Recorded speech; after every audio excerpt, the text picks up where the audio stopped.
আমরা দেখতে পাচ্ছি প্রধান সড়কে অটোরিকশাগুলো জব্দ করে নিয়ে যাচ্ছেন আইন শৃঙ্খলা রক্ষাকারী বাহিনীর সদস্যরা, যারা মূলত ট্রাফিক বিভাগে কর্মরত রয়েছেন। পুলিশের ট্রাফিক বিভাগ অটোরিকশার বিরুদ্ধে কঠোর অবস্থানে রয়েছে, আমরা তেমনটি দেখতে পাচ্ছি। এই মুহূর্তে অবস্থান করছি রাজধানীর বেইলি রোড মিন্টু রোড এলাকায়।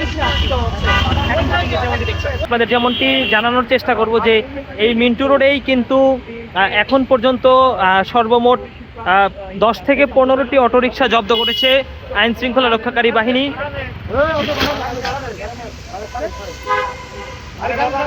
যেহেতু ঢাকা মেট্রোপলিটন পুলিশের যিনি কমিশনার রয়েছেন মোহাম্মদ সরোয়ার, তিনি যেমনটি বলেছেন যে অটোরিকশা যেন প্রধান সড়কে চলতে না পারে এবং ভিভিআইপি যে সড়কগুলো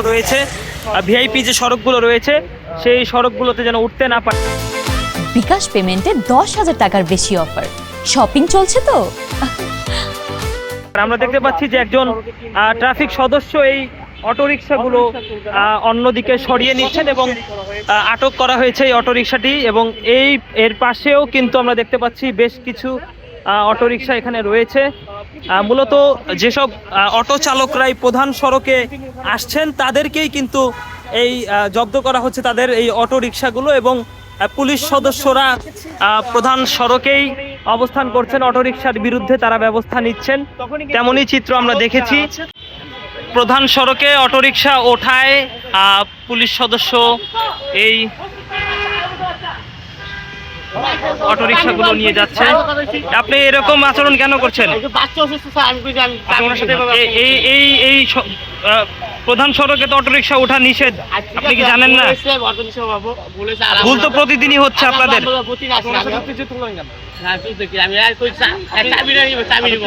চাবি নিবে না সে?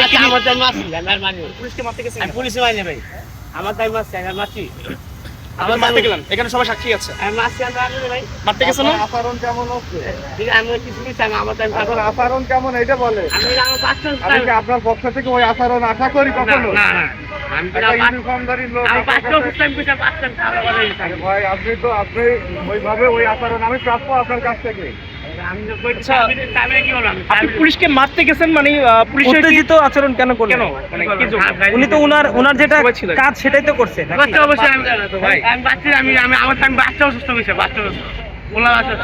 বাচ্চার সাথে সম্পর্ক নাকি? আমি আপনি ওনাকে মারতে গেছেন, ওনার দায়িত্ব পালন করতে দিবেন। আমি কে মারছে? আমি আর মারতে গেছেন। আমি কার মারতে গেছি? আইন শৃঙ্খলা রক্ষাকারী বাহিনীর সদস্যরা কিন্তু অটোরিকশাগুলোর বিরুদ্ধে ব্যবস্থা নিচ্ছে। যেসব অটোরিকশা প্রধান সড়কে উঠছে তাদেরকেই কিন্তু আটক করা হচ্ছে।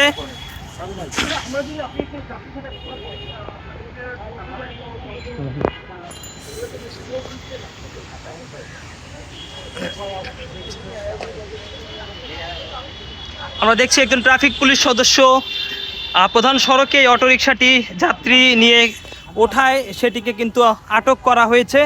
মূলত সড়ক পরিবহন ও সেতু মন্ত্রী রবিউল আলম এবং স্বরাষ্ট্রমন্ত্রী সহ ঢাকা মেট্রোপলিটন পুলিশের কমিশনার তারাও কিন্তু বলেছেন যে প্রধান সড়কে যেন অটোরিকশা চলতে না পারে। তারই ধারাবাহিকতায় ট্রাফিক পুলিশের সদস্যরা এই অটোরিকশাগুলো জব্দ করে এখানে সারিবদ্ধভাবে সাজিয়ে রেখেছেন।